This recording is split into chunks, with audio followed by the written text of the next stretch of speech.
Le lendemain de la conférence, la fièvre fit encore un petit bond.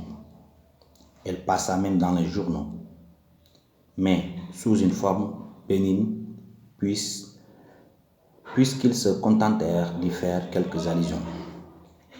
Le surlendemain, en tout cas, Rieux pouvait lire de petites affiches blanches que la préfecture avait fait rapidement coller dans les coins les plus discrets de la ville.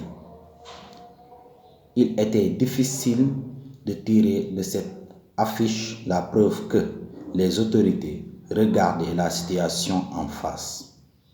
Les mesures étaient draconiennes et l'on semblait avoir beaucoup sacrifié au désir de ne pas inquiéter l'opinion publique.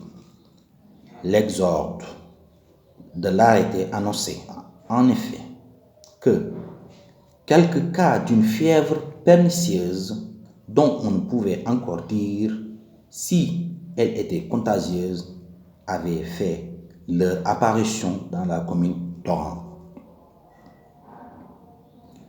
Ces cas n'étaient pas assez caractérisés pour être réellement inquiétants et il n'y avait pas de doute que la population saurait garder son sang-froid.